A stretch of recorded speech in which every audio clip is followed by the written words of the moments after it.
All right, what is up, everybody? It's your boy Croissant, and today we're talking about more layoffs in the gaming industry by none other by EA. And apparently, EA is shutting down Cliffhanger Games, the devs behind the new Black Panther game, so they can quote unquote sharpen our focus and put our creative energy behind the most significant growth opportunities. End quote.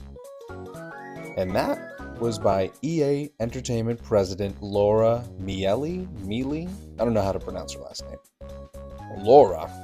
She sent out this email to her staff, right? And the email continues to say it's detailing that EA is not going to shift their resources to the historically successful Battlefield, Sims, Skate, and Apex Legends series, okay?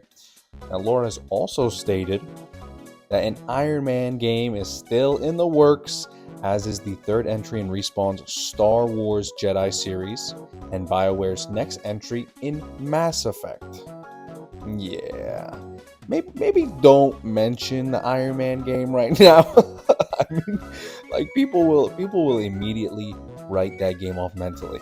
And I heard the second Jedi Survivor game wasn't received very well by the majority of players, and also people I know, right, who have played the game. And I've only played the first game. I thought it was okay, but I personally have not played the second game. Now, needless to say, the Black Panther game is canceled, and most likely for the better, because I think all reasonable people can assume the game was not going to sell well, guys, right? And if EA thought it was going to sell well, they wouldn't have shut down the studio, guys. So why was the Black Panther game not going to do well? Well, off the bat, this game was supposed to be a single-player open-world game set in Wakanda, so off rip, it already sounds like a Spider-Man game. And I'm sure the Spider-Man games are great. They're fun, I know people that have played them, but we don't need a copy-paste of the same game where we could assume it's going to be bloated with annoying side quests, right? Similar traversal to Spider-Man, and then it's a short campaign with the $80 price point to top it all off. So the only saving grace would have been the vibranium suit, right? Where you might have had like a mechanic where you had to take damage to deal more damage in return, right? That would have been cool. But I freaking love the Arkham games, man. Like Arkham Knight is in my top 20 games of all time for sure. So I am a fan of these superhero games. And a part of me wanted the Black Panther game to do well, but clearly the concept of the game was just not strong enough to keep the studio alive. Let's be honest.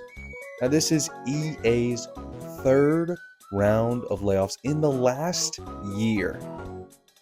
And the layoffs are not only affecting Cliffhanger, because there are also some individuals on both the mobile and central teams that are getting laid off. And when asked for the exact number of individuals impacted, EA declined to comment. And so now EA is trying to fill some of their already vacant job openings with their employees that they laid off. But that's clearly not going to save everyone.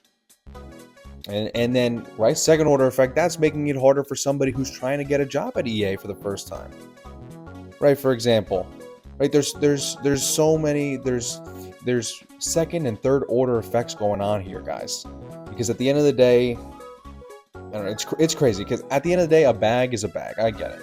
I know EA has gotten a bad rap with a lot of their recent games, but if you're an aspiring game dev or artist or musician, for example, and there's an opportunity at EA, I know I would try and go for it. It's your livelihood, it's your career. At least it's a name on a resume.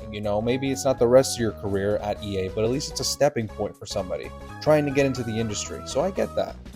But there's a ton of bloat at these bigger game development companies. They overhire to keep up with the demands of creating these games with insanely big budgets, right?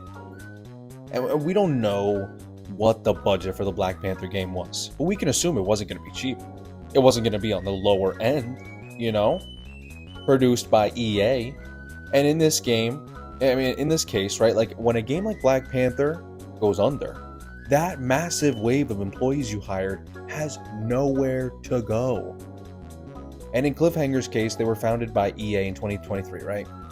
And now they lost their funding, so switching over to like working on a developer-only passion project or finding another publisher and still sign the paychecks for their 200 employees, it's impossible. Never gonna happen. So they're done, you know? And there was also that drama at Cliffhanger where the previous narrative designer claimed she deliberately didn't hire white people for a quote-unquote safe environment. I don't know. So it sounds like they just didn't have their ducks in a row, to say the least, right? So it's honestly sad to see, right, those hardworking, unknown game devs, right? The people that we just don't hear about working at those companies with actual talent going to waste. Because it's going to waste working on a bad game. And but at the other side, right, it's a W for gamers who just don't want to see bad games like this being made at all. And hopefully this new quote-unquote focus that EA has will push them in the direction of making their bigger IPs better, instead of trying to reinvent the freaking wheel and attempt to work on a project that's completely new. And that way they're not taking this massive risk, hiring a big team of people to make a game that is highly likely to sell poorly, right? I don't know, but let me know what you guys think down below in the comments. Have you lost all faith in EA? Were you thinking the Black Panther game was going to be a success? And what is your favorite fast food spot right now? Because mine has got to be McDonald's. Mickey D's. They came out with those McCrispy strips. I'm hooked. They're banging. That's new sauce. Come on. As always, thanks for watching. Make sure to like, comment, subscribe, and I'll see y'all soon. Peace.